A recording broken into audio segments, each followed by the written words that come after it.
Castillete con Chávez siempre. La esperanza está en la calle. Castillete es una producción de la Coordinación de Propaganda al servicio de la Revolución Socialista Bolivariana y la lucha antifascista, desde el compromiso revolucionario de los combatientes entre los años 60 y 90. Todos los martes a las 9 de la mañana. Tu programa Castillete con Chávez siempre. Somos la vida y la alegría en tremenda lucha contra la tristeza y la muerte. Argimiro Gabaldón. Mundo dos hubo caros, donde se hizo leyenda. Argimiro Gabaldón. Castillete con...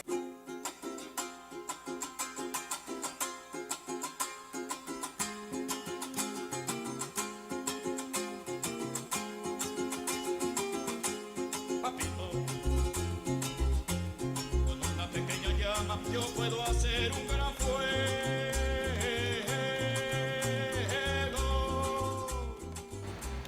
Sí, muy buenos días. Este es su programa Castillete con Chávez siempre. Como de costumbre, rebosante de entusiasmo y alegría porque siento que estamos perseverando bajo la dirección estratégica de la presidenta encargada Delcy Rodríguez y la alta dirección política del Gran Polo Patriótico, capitaneado por el PSV. Hoy tenemos una fiesta particular, tenemos un invitado extraordinario, el doctor Juan Eduardo Romero. Salude usted brevemente a nuestros usuarios. Gracias, saludos, un gusto, vale. Muy bien, diputado por el Zulia, y asesor y miembro de la Comisión de Seguridad y Defensa, profesor de varias instituciones, tiene un largo currículum, es además investigador del Centro de Estudios Latinoamericanos Rómulo Gallegos, es coordinador de la Red de Historia, Memoria y Patrimonio del Estado Zulia, miembro de la Comisión Presidencial por la Verdad Histórica, Premio de Periodismo Aquiles Nazoa 2010, diputado, por supuesto ya lo dijimos. Hoy con él, además, vamos a tratar asuntos relacionados con la estrategia geopolítica del imperio y la nuestra para afincar nuestra soberanía. Pero bien, vamos a agradecer en primer lugar, pues, a quienes nos permiten estar aquí hoy ante estos micrófonos, en particular a la Junta Directiva de la Asamblea Nacional, de manera especial al presidente, el diputado Jorge Rodríguez Gómez, al vicepresidente, diputado Pedro Infante, a la segunda vicepresidenta, diputada Grecia Colmenares, a la secretaria María Alejandra Hernández, al subsecretario José Omar Molina y al director general de la Oficina de Participación Ciudadana, nuestro amigo José Perales, y al resto del equipo, encabezado por Charles Bompard de Guayana, la señora Alirna Castillo y el resto de nuestros siempre serviciales y cooperadores compatriotas que hacen posible esta emisión.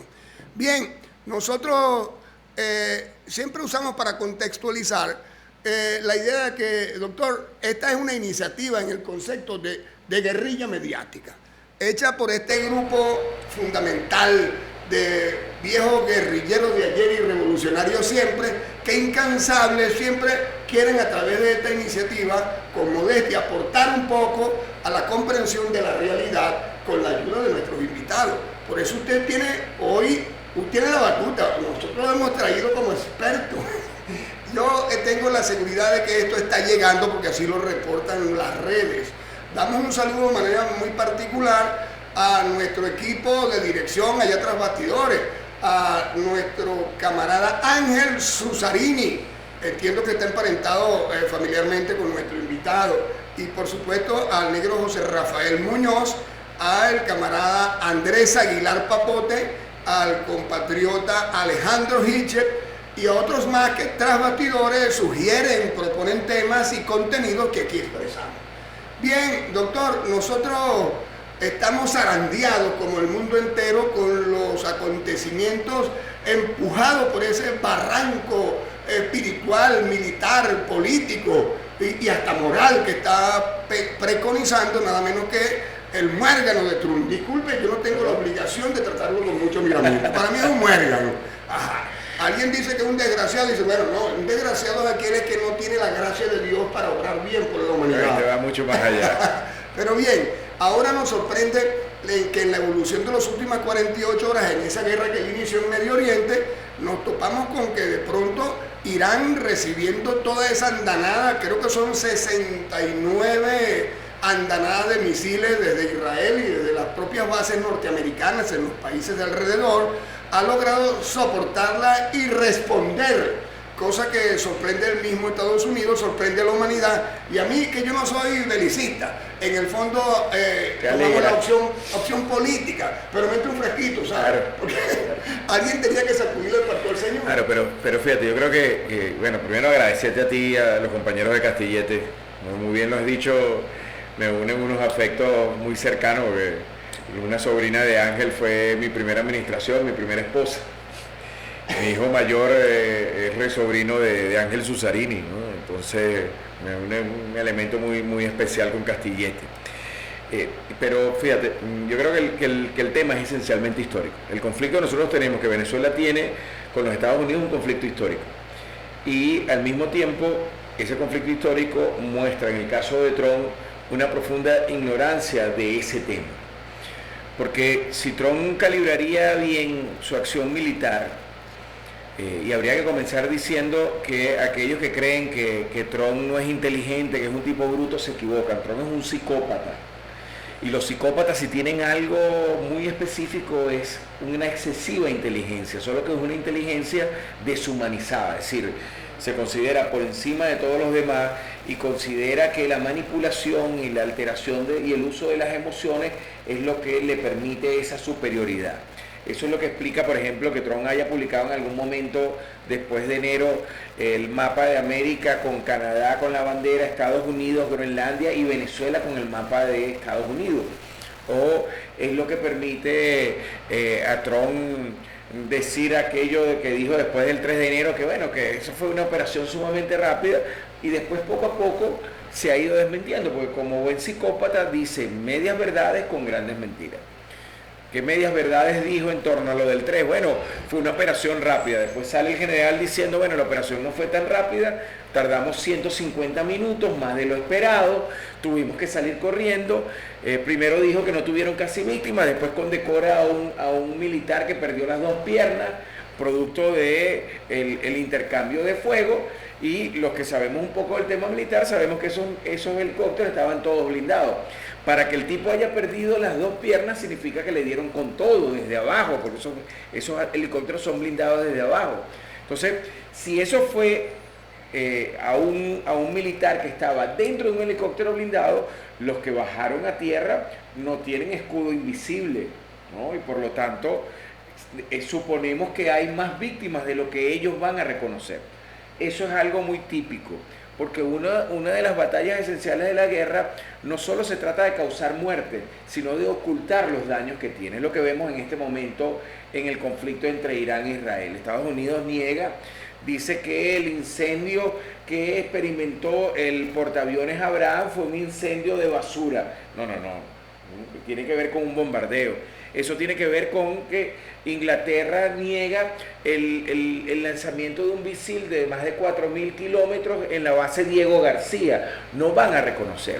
Y es una negación histórica, porque si Trump y toda la OTAN y los israelíes tuvieran consciente de que estamos hablando del imperio persa, que es un imperio que se ha caracterizado por una gran capacidad guerrera, que fueron capaces inmediatamente de triunfar la revolución islámica en 1979, de aguantar una guerra de desgaste contra Irak, financiado, ese mismo Irak de Saddam Hussein, financiado por los Estados Unidos y Inglaterra y Francia, y resistirla y construir y prepararse para esto. Entonces uno se da cuenta ahí que Estados Unidos e Israel no aplicaron aquello que decía Sun Tzu en el arte de la guerra: conócete a ti mismo y conoce a tu enemigo antes de enfrentarte. El resultado es un cálculo errado. Un cálculo errado que no es la primera vez que lo hacen. En el caso específico de nosotros con Venezuela, pensaron que, porque además yo soy de los de la tesis que Bolívar fue asesinado, así como soy de la tesis que a Chávez no lo mataron, porque pensando que matando al hombre mataban la idea. Y lo que no saben es que es una idea, sencillamente renace como el mar, ¿no? Bolívar decía en el testamento en Santa Marta que ha sentido que arada en el mar. yo siempre he asumido esa frase, querido José, como no como un acto de derrota, sino como una metáfora, porque todo lo que va al mar, tú que eres de La Guaira sabes que el mar lo trae, y esa idea que sembró Bolívar en el mar, según sus propias palabras, se ha devuelto en diversas formas. Se devolvió con José Martí a finales del siglo XIX, se devolvió con la actitud de Cipriano Castro a principios del siglo XX, se devolvió en las montañas de Segovia con Augusto César Sandino y su manifiesto por la libertad de la América. Después se devuelve con la actitud de Jorge Eliezer Gaitán defendiendo a los campesinos contra la United Fruit Company y lo que hicieron. Después se nos devuelve en la figura de Fidel y del Che, y se nos devuelve con la revolución sandinista en el 79, y vuelve aquí a aparecer con Chávez, y se mantiene con Nicolás. Es decir, la idea de Bolívar es un mar que viene, es un mar de leva, que se retira y vuelve. Y está ahorita ahí con los iraníes, está con los gazatíes, está con los africanos que están resistiendo. Es decir, estamos en un momento de lo que llamamos nosotros en geopolítica de bifurcación sistémica. Es un momento en donde hay un sector apostando a la necropolítica, a la política de la muerte, es la actitud de Trump, es la actitud de Netanyahu, es la actitud de Macron, es la actitud de la OTAN, pero por el otro lado es la actitud de la vida y de la resistencia, mucho más que la resistencia. Entonces, es un momento interesante, pero como todo momento interesante en la historia, es un momento duro, porque indudablemente, a todos nos duele el secuestro de Nicolás. Pero yo decía en una entrevista que me hacía un medio extranjero, Alma Plus, un medio libanés, decía que esto es como un juego de ajedrez. Y en este caso, el secuestro del rey no significa que el juego acabe. Es decir, el secuestro del rey y de la reina, de Nicolás y de Cilia, no significa que acabe. Y el cálculo político que ellos hicieron con el secuestro era que el secuestro de Nicolás iba a generar un descabezamiento. Es el mismo cálculo que hicieron cuando mataron a Chávez. Y lo que no entienden es que este es un pueblo que en su ADN tiene resistencia. Mira, cuando uno, y voy de nuevo a llevar agua a mi molino, trigo a mi molino, porque cuando uno ve la historia nuestra, uno ve cosas como esta. Los europeos comienzan la invasión en 1492 y en menos de 5 años derrocan a Montezuma en México.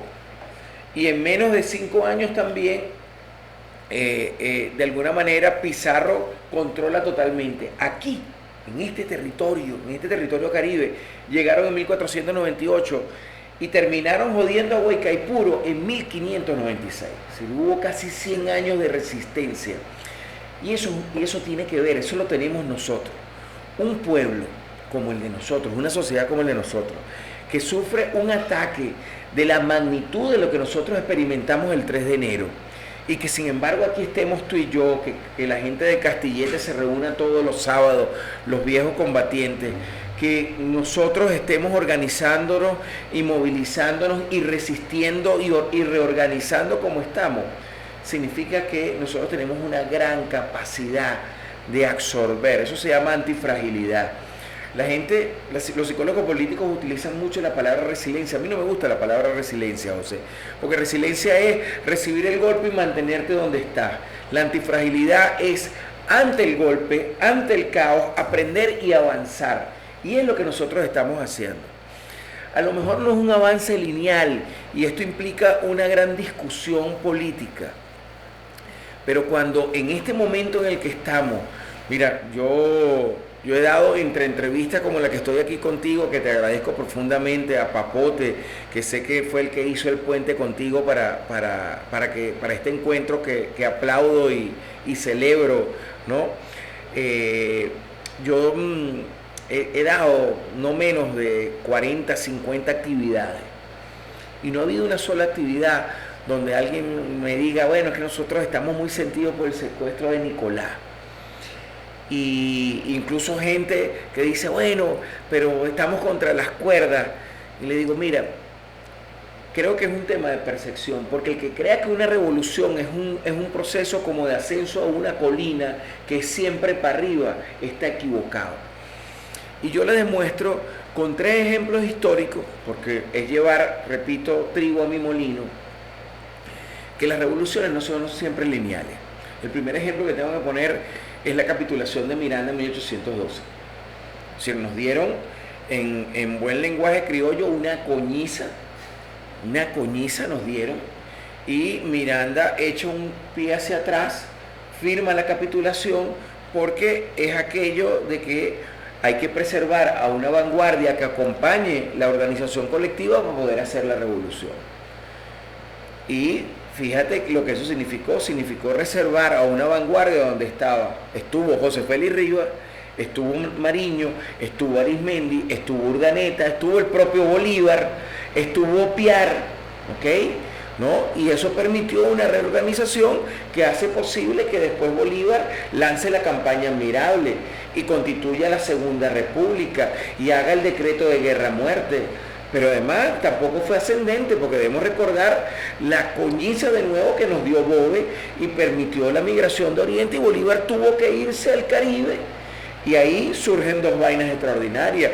La comprensión de Bolívar que una revolución no puede hacerse solo con los de su clase mantuana, sino que a través de Petión y el impacto de la revolución haitiana entiende la importancia de incorporar, como lo estaba haciendo Bove, mulatos, pardos, tercerones, mujeres, mestizos, y es lo que hace Bolívar después de la expedición de los Cayos, y eso cambia totalmente el diseño estratégico de la guerra de independencia.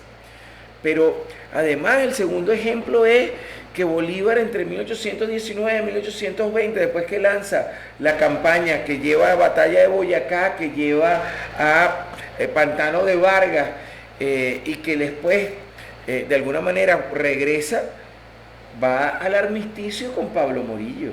Y el armisticio le permite reorganizarse, le permite lanzar el Correo del Orinoco, le permite rearmarse, tomar Angostura, tener un financiamiento. Es decir, lo que quiero decir con esto es que las revoluciones no son un proceso ascendente. Esos son 3 ejemplos nuestros. Pero a ver, si lo vemos también a nivel mundial, hay otros ejemplos. ¿Qué fue la gran marcha de Mao, sino un proceso de repliegue táctico para reorganizarse? ¿Qué fue el tratado Brest-Litov de Lenin en 1918? Triunfa en 1917 la revolución bolchevique, Inglaterra, Francia y Alemania invaden el antiguo imperio ruso, el ejército rojo no existe, Lenin firma un tratado donde cede Lituania, Estonia, Lituania, Ucrania, Finlandia. Le dice a Trotsky, mira, deja la huevonadita, ponte a organizar el ejército rojo y preparémonos para una ofensiva. Si Lenin no hace eso y hace un suicidio heroico, sí, nosotros somos los más bravos, vamos a enfrentarnos en desigualdad, ¿no? Lo borran, no existe la revolución bolchevique, no existe el socialismo real posiblemente, y no existe toda la experiencia que significó el socialismo real. Segundo ejemplo internacional. Tercer ejemplo internacional. Se nos olvida que después de la golpiza que le da Ho Chi Minh y Nguyen Bach a los franceses en Dien Bien Phu, va Ho Chi Minh a Ginebra y es obligado a firmar un acuerdo que en el paralelo 17 crea Vietnam del Norte y Vietnam del Sur. Y tiene Ho Chi Minh que reorganizar todo y aceptar que desde Vietnam del Sur lo intentaran fregar a él, y se tarda 20 años en derrotar a ingleses, franceses y norteamericanos, que si no lo hace no existiera Vietnam como una experiencia de socialismo real. Entonces el que crea que las revoluciones no pueden dar un paso atrás para reorganizarse, creo que no está entendiendo bien la historia de la humanidad. Yo considero que esto que estamos viviendo con Delcy acá es un repliegue táctico, es un paso atrás, porque ir a un enfrentamiento tú a tú con los gringos en lo que sucedió el 3 de enero era un suicidio heroico. Mucha gente ha criticado Y uno lo ha escuchado, tú mismo lo has escuchado a Padrino López, al general en jefe, porque no sacó los Sukhoi. ¿Cómo vas a sacar los Sukhoi en una situación de superioridad y supremacía, que son dos conceptos que hay que entender, de 10 a 1, es decir, 150 aeronaves contra 15 Sukhoi? Pero además, José y amigos que nos escuchan por Castillete con Chávez, eso yo sacaba una cuenta. Mira, Caracas tiene unas densidades demográficas de casi 5.000 habitantes por kilómetro cuadrado. Y Caracas tiene 30 comunidades altamente densas en términos poblacionales. Yo sacaba un cálculo como asesor de la Comisión de Seguridad y Defensa solo con 3 de esas 30 comunidades. Como buen científico social, tomo una muestra del 10%. Katia, Petare, ¿ok? Y el Valle.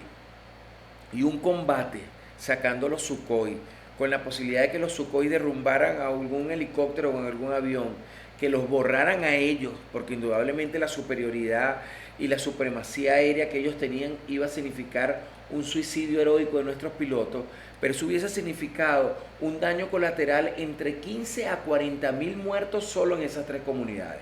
Ahora, extiende el cálculo, establezcamos una proporcionalidad estadística en esas otras 27 comunidades altamente densas que tiene Caracas, y estuviéramos hablando solo en Caracas de por lo menos 500.000 de muertos.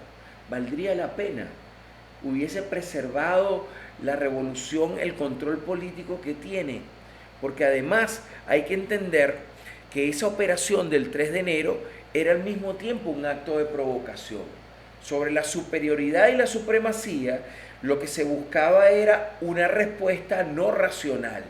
Sun Tzu dice en El arte de la guerra que la verdadera capacidad de un general es saber dónde combatir, no sacrificar inútilmente a sus fuerzas, porque al final una guerra se trata de 2 cosas: preservar tus fuerzas y generar el mayor daño a las fuerzas del enemigo. Muy bien, disparando en ráfaga, aquí lo tienen. Nada menos que un politólogo, además historiador, que tiene una extraordinaria habilidad para contextualizar y caracterizar el momento político de nuestra revolución y sembrar entusiasmo en la perspectiva que tenemos.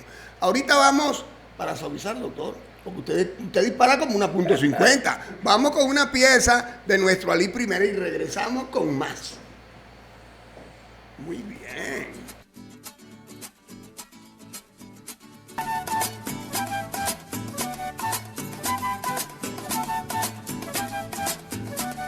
Radio. Un canal de comunicación de la Asamblea de Venezuela para promover la participación ciudadana. Escúchanos por seno.fm como Somos Asamblea Radio. Somos Asamblea Radio.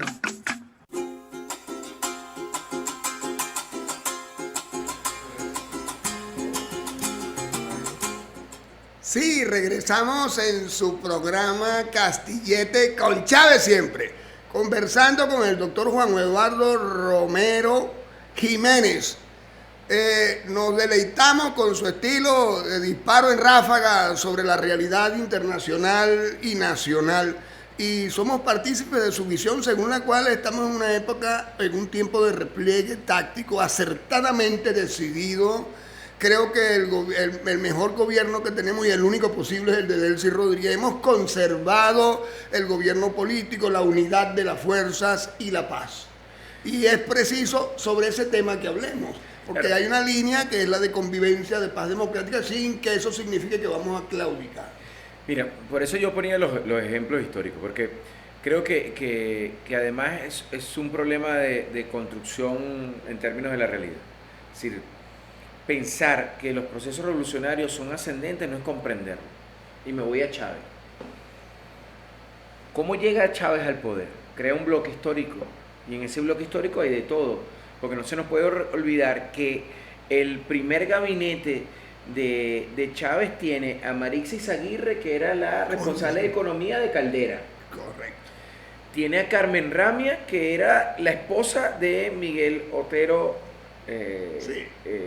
El director del diario El Nacional, que no es el viejo Miguel Otero Silva. Claro. ¿Okay? Tiene a Luis Michelena, que sabemos en lo que andaba Luis Michelena. Dios, pronto lo supimos. Y ahí hubo otra gente, bueno, recordemos lo que por ejemplo hizo Juan Barreto después, ¿no?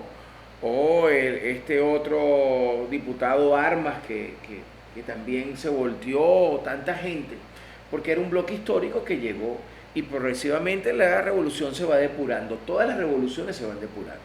¿Qué quiero ratificar con esto? Que las revoluciones no son procesos ascendentes. Entonces, hay que entenderlo en esta tema.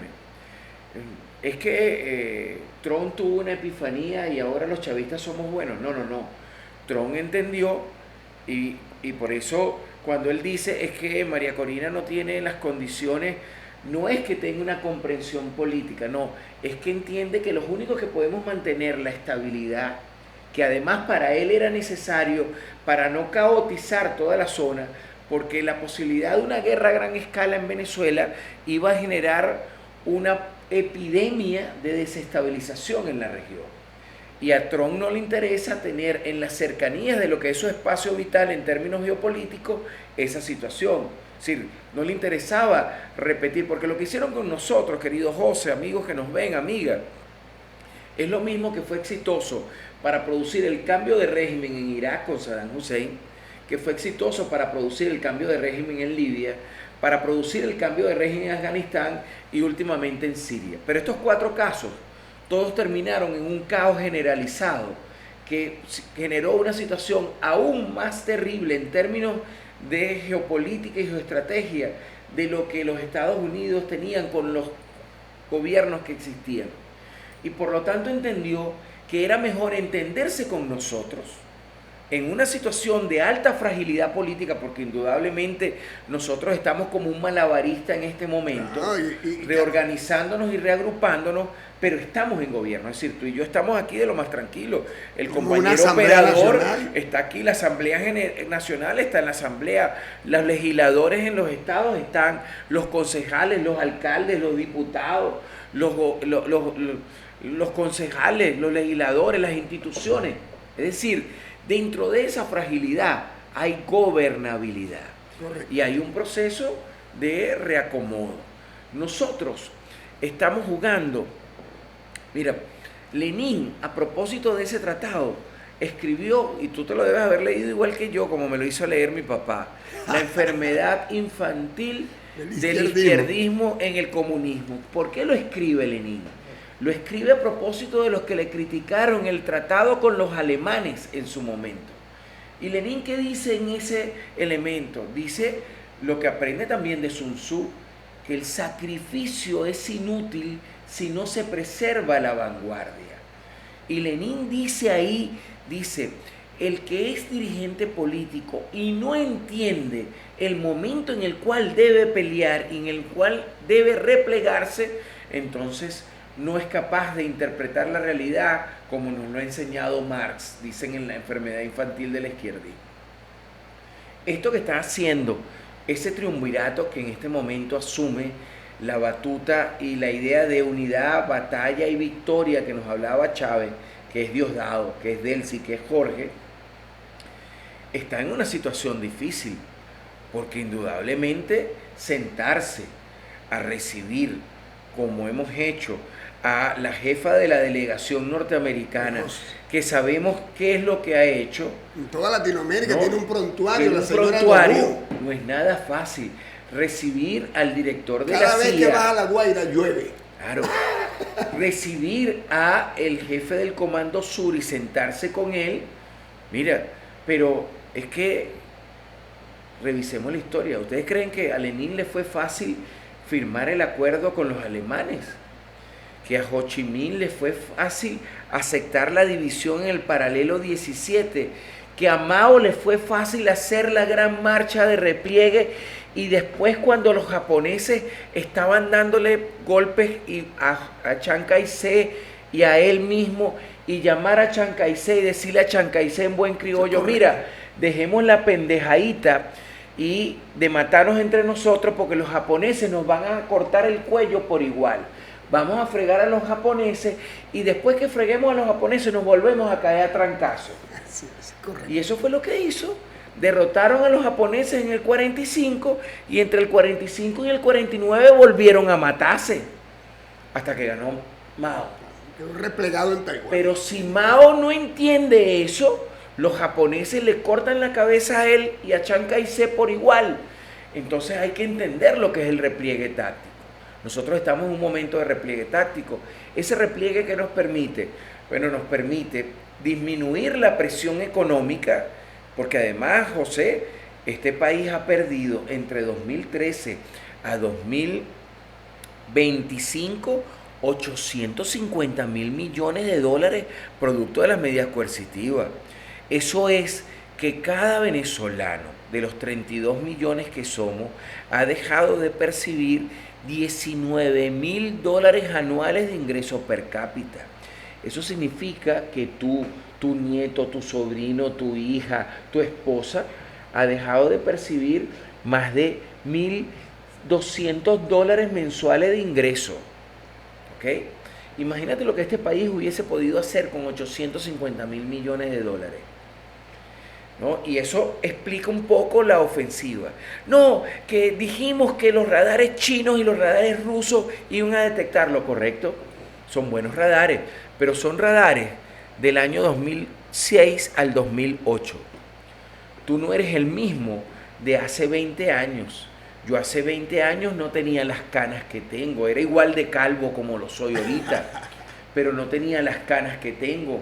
Hace 20 años yo nada más tenía a mi hijo, que es sobrino político de Susarini, porque me había divorciado nada más una vez. No tenía los otros 4 hijos que tengo en estos 20 años que han pasado.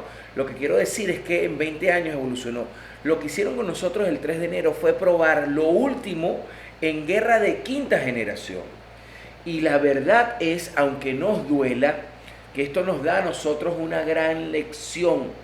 Y es que si nosotros no entendemos lo que implica la guerra de quinta generación, que implica la utilización de inteligencia artificial, la utilización de todos los elementos de última tecnología, que es lo que hizo Irán. Irán, ¿qué hizo cuando les agarró prácticamente intacto y le ha vuelto a agarrar los drones? Ingeniería de reverso. Construir.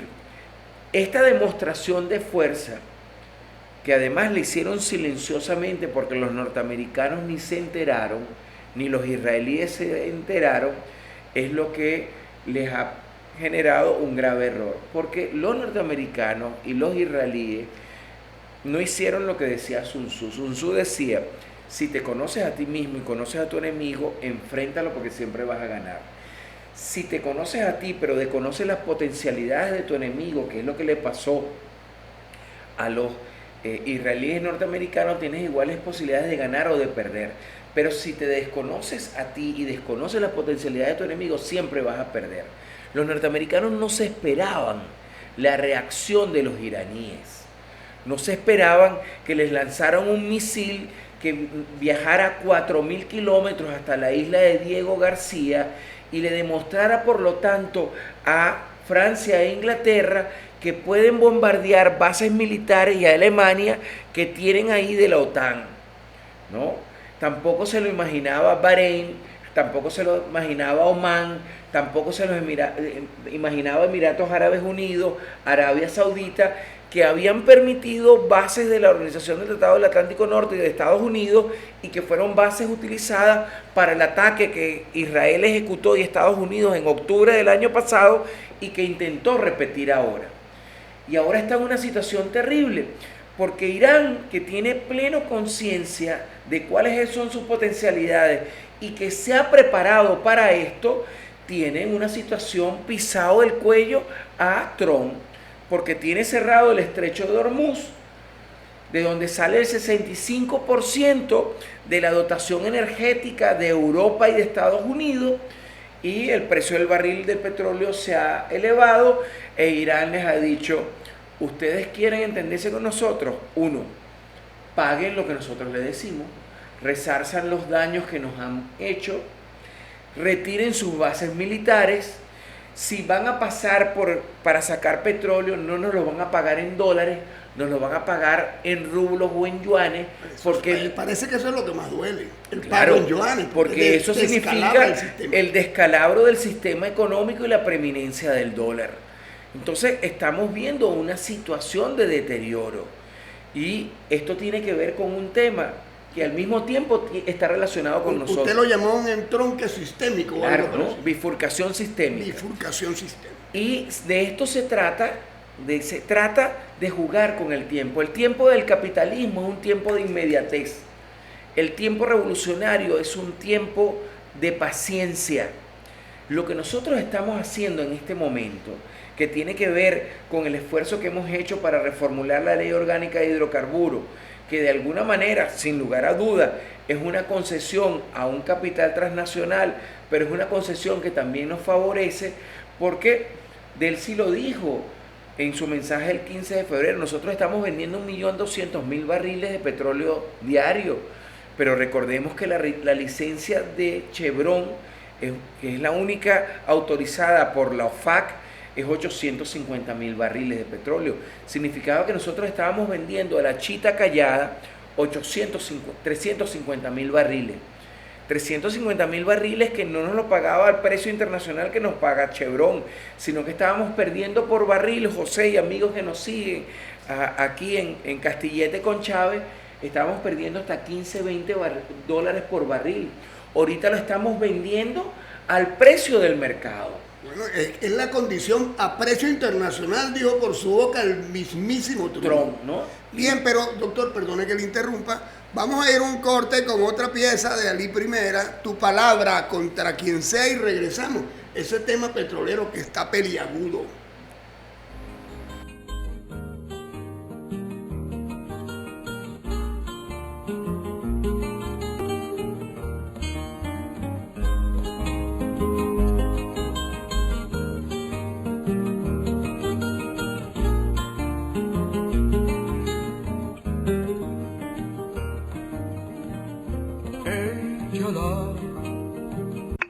Somos Asamblea Radio, un canal de comunicación de la Asamblea de Venezuela para promover la participación ciudadana. Escúchanos por seno.fm como Somos Asamblea Radio. Somos Asamblea Radio.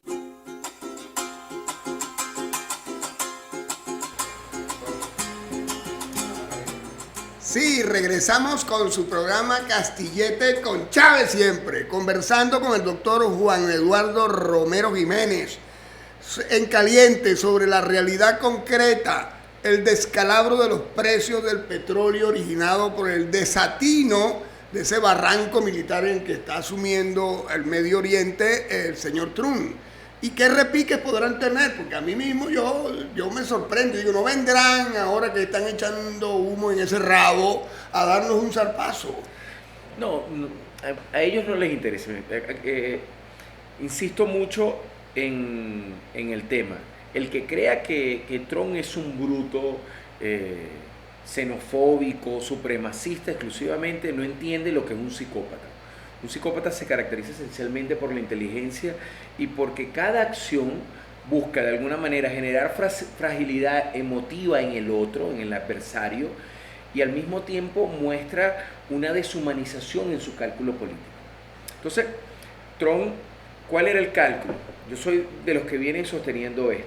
La operación que está desarrollando en este momento en otros escenarios geográficos en el Medio Oriente no hubiese sido posible si no hace lo que hizo contra nosotros. Porque es obvio, porque los iraníes lo dijeron, si nos atacan cerramos el estrecho de Hormuz. Estados Unidos tiene, José y amigos que nos ven, amigas, un consumo de 20 millones de barriles de petróleo diario. Solo produce 12. Compra 8 millones en el mercado internacional. De esos 8 millones, el 65% lo obtenía de Omán, Qatar, Emiratos Árabes Unidos, Arabia Saudita, Irak, ¿no? Kuwait, todos saliendo por el estrecho de Hormuz. Por lo tanto, estamos hablando que casi 6 millones de barriles de petróleo está dejando de recibir. Y tiene que mirar hacia nosotros.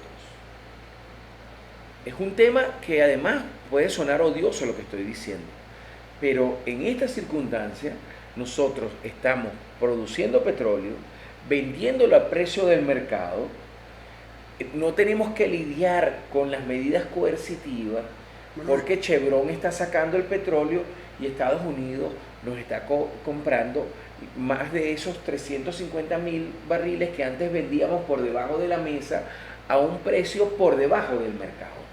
Eso es cierto. ¿Okay? Vendíamos con descuentos. Vendíamos perdiendo hasta $20 por barril, porque obviamente el carguero que venía a buscar el petróleo no podía pagar el seguro, porque para pagar el seguro tenía que informar a la Organización Marítima Internacional cuál era su ruta, y por lo tanto a través de la OFAC podría haber un sobrecumplimiento, medidas de asfixia, embargo o retención, como nos hizo entre noviembre y diciembre. Entre noviembre y diciembre, compañeros, ¿me estás viendo? Nosotros vendimos $0 de petróleo, porque nos colocaron ahí en nuestro mar territorial un conjunto de barcos. Ahorita los estamos vendiendo. ¿Y qué significa? Bueno, significa que estamos, ¿te acuerdas aquella frase que decía Betancourt en relación con López Contreras? Cuando López Contreras emite el programa de febrero de 1936, Betancourt le escribe a Balmore Rodríguez que había que entenderse con López Contreras con un pañuelo en la nariz. Nosotros nos estamos entendiendo con un pañuelo en la nariz con el gobierno de Estados Unidos, por varias razones. La primera tiene que ver con el retorno de Nicolás y Concilia. Una de las cosas que más he percibido yo en estos diálogos que he tenido así como contigo, con las comunidades, es que la gente que dice, bueno, los tipos nos bombardearon, ¿y cómo es que nosotros recibimos a los gringos? La respuesta es muy sencilla y no puede ser una respuesta emotiva. Nicolás está preso en Estados Unidos, Cilia está preso en Estados Unidos, secuestrado, retenido en contra de su voluntad, violándosele todos los derechos humanos. Para poder defenderlo, nosotros tenemos que tener a gente que lo pueda ir a visitar. Eso solo es posible cuando existe medianamente una relación diplomática. Para que puedan visitar, como están visitando a Nicolás en el sitio donde lo tienen detenido ilegalmente, y que eso significa que Nicolásito, la hermana, los nietos, todas las semanas reciben noticias de Nicolás y pueden hablar con Nicolás, y Nicolás le da ánimo a Nicolásito y le dice, ustedes están haciendo lo que deben, están jugando con el tiempo, yo estoy resistiendo acá. Solo era posible si recibíamos acá de nuevo a los norteamericanos, porque un principio de la diplomacia es la reciprocidad. Para poder nuestra oficina consular atender a Cilia y a Nicolás y pelear con el gobierno norteamericano para que pueda Nicolás tener un abogado con el cual defenderse ahora el 26, era necesario que nosotros recibiéramos y reaperturáramos a los norteamericanos acá. ¿Es sencillo? No. ¿Es incómodo? Sí. ¿Es necesario? Sí. Voy de nuevo con Lenin. ¿Ustedes creen que a Lenin fue muy fácil, en medio del triunfo y el derrocamiento sobre los mencheviques y sobre las fuerzas del zar Nicolás II, firmar un acuerdo con Alemania para ceder territorio y pasar a organizarse? ¿Ustedes creen que a Ho Chi Minh, después de darle la pela que le dieron en Dien Bien Phu a los franceses, fue fácil ir a Ginebra a sentarse con los norteamericanos y con los ingleses y firmar el acuerdo? ¿Usted cree que a Bolívar le fue fácil firmar el armisticio con Morillo en noviembre de 1820? No. Pero entendieron lo que es dar un paso atrás para reorganizarse, refortalecerse y avanzar. Lo pongo de la otra forma. Ustedes, los viejos que combatieron, les fue fácil ir a la paz que les ofrecía Caldera en un momento determinado. No. Y ahí están tú, Papote, Ángel Susarini, que se mantuvieron peleando y entendieron que el sacrificio de sostener una guerrilla que era imposible el triunfo, era innecesario. Que ya habían perdido suficiente calidad humana y combatiente, y que esos combatientes iban a hacer falta como lo hicieron o es que Chávez no incorporó la experiencia de ustedes? Eso es correcto. ¿No? Entonces, esto es importante que Sí, lo digamos. hay un asunto que no quiero dejar pasar, y disculpe usted, doctor, de esas cosas que provocan no solo poner un pañuelo, sino que causan también urticaria. Hay una delegación del FMI, del Fondo Monetario, interesada en reabrir conversaciones, y esto ha crispado a más de uno de los nuestros por toda esa experiencia amarga. Precisamente en Castillete el sábado pasado analizábamos y recordamos a la sazón de la expresión de uno de nuestros compatriotas que ese Fondo Monetario nos tiene retenidos 5.100 millones de dólares en derechos especiales de giro. Yo te la devuelvo de la siguiente forma de nuevo, y que tiene que ver esto con la enfermedad infantil del izquierdismo en el comunismo. Se nos olvida la nueva política económica de Lenin. Cuando Lenin sugiere la nueva política, es que Lenin dice, ajá, estamos en guerra con Inglaterra, con Francia, con Alemania y los norteamericanos.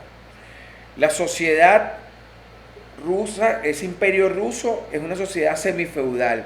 Yo tengo que lograr un desarrollo económico para desarrollar mis fuerzas productivas, generar una situación de estabilidad, tener pulmón económico para impulsar el socialismo. Eso fue la NEP. La NEP fue un paso atrás, fue adoptar políticas capitalistas para permitir el despegue de la sociedad rusa, y luego que hicieron los planes quinquenales, después vino Stalin con todas las diferencias que podamos tener con el enfoque stalinista. Pero es innegable que los planes quinquenales y el enfoque ortodoxo en términos de interpretación del socialismo y la construcción del socialismo permitió que Rusia fuera lo que fue. Sin duda. ¿No? Y Lenin tuvo que adoptar la NEP. Y nosotros, si lo que necesitamos es oxígeno económico, ¿por qué no podemos hacer lo que estamos planteando con la Ley Orgánica de Hidrocarburos? Mira, Nicolás, lo repito, Nicolás propuso lo que se llama la ruta admirable, que tiene que ver de nuevo con el concepto de la campaña admirable de Bolívar. Y Nicolás proponía ahí, se lo dejó a Delcy por escrito y al grupo económico, que nosotros deberíamos llegar de aquí al 2030 a más de 3 millones de barriles de petróleo de producción. ¿Sabes lo que significa esto? Significa que nosotros tenemos que rehabilitar los casi 15.000 pozos que tenemos ya instalados. La rehabilitación de los pozos para poder llegar a los 3 millones cuesta cada pozo entre 1.5 a 1.8 millones. Eso hace más de 30.000 millones de dólares que no tenemos. Pero aún rehabilitando los 15.000 pozos, no llegamos a los 3 millones. Tenemos que generar nuevos campos con 4.500 pozos más o menos, y cada pozo nuevo, porque son campos que tenemos ahí con cero intervención, con cero infraestructura, significa un gasto entre 12 a 18 millones. Son otros 45.000 millones de dólares. Ya van 75.000 millones, ¿verdad? Pero los pozos no funcionan solo. Necesitas oleoductos nuevos, patios nuevos donde almacenarnos. Ahí se te van otros 15.000 millones de dólares. Casi ya 100.000 millones de dólares. Pero además los pozos no funcionan solo, necesitas agua y electricidad. Necesitas en electricidad unos mínimos 5.5 gigawatts más. Seguro. Doctor, entonces, hay cosas que se van, y una de esas que no regresa en el tiempo. Yo estoy sumamente entusiasmado por su estilo tan profuso y también argumentado. Comprométase con nosotros a asistir a Con otra entrevista de esta categoría donde gusto. podamos profundizar sobre estos temas que hoy abrió. Y me comprometo a una visita a Castillete muy próximamente. Bien, magnífico, copiado. Pero antes de irnos, me enteré que usted va en carrera también. Al fin de semana va de carrera. Yo corro. Quiero que nos hable de eso y que nos hable también, porque además de politólogo e historiador, es escritor. Tiene un libro aquí, Geometría del Asedio y la Esperanza. Háblenos un poco de la publicación y luego de la carrera. Lo primero, la carrera es deporte, yo corro. Pero es velocidad, es resistencia. Es trail. Tengo una carrera en toda Sana, en tu territorio, en La Guaira. Son bueno, ya saben los muchachos 13 allá en La kilómetros Guaira. en montaña, río y playa. No, yo corro Te de vas a hace conseguir tiempo, con José Alejandro, que también corre. muy seguramente. Y el deporte nos permite hablar también del triunfo en la serie mundial Claro. de béisbol. Yo decía en off, lo comparto con los que nos están viendo, que este triunfo es más o menos el mismo triunfo de Argentina contra Inglaterra y el golazo de Maradona en el Mundial. sin duda. Fue una revancha deportiva ante el agravio del 3 de enero. Y revitalizó la esperanza. Y esto, bueno, esto es un libro, porque además yo milito en la historia insurgente y soy de lo que creo que el historiador no tiene que quedarse en la comodidad de la distancia de la interpretación, sino traerlo. Esto es un libro muy actual. Estos son todas conferencias dadas entre el momento en que comienza la asfixia con nosotros en agosto hasta diciembre. Hay un segundo libro que viene en camino que se llama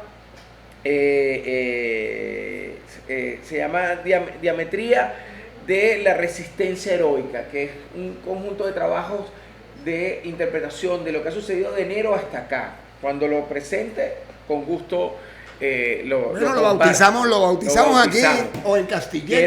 Quiero agradecerte a ti, José, la oportunidad, porque creo que este es un momento donde responder a la guerra cognitiva es clave. Es clave, porque aquí la lucha no es solo política y física, sino es sobre las ideas. Y Trump juega con nuestra psicología. Termino con una frase de Libertador: todo es lícito por la patria menos perderla. Bien, todo es lícito por la patria menos perder. El pensamiento del Libertador siempre en nuestro corazón, abriendo la esperanza. Nosotros estamos llegando al final de esta emisión con el regusto de tan buena presencia, la de este doctor que además es corredor. A lo mejor nos vemos por allá. Seguro. Agradezco de manera especial a todos quienes han tenido la paciencia para escuchar nuestra larga cháchara y de manera especialísima a todo el equipo de Somos Asamblea Radio. Muchísimas gracias, hasta el próximo día.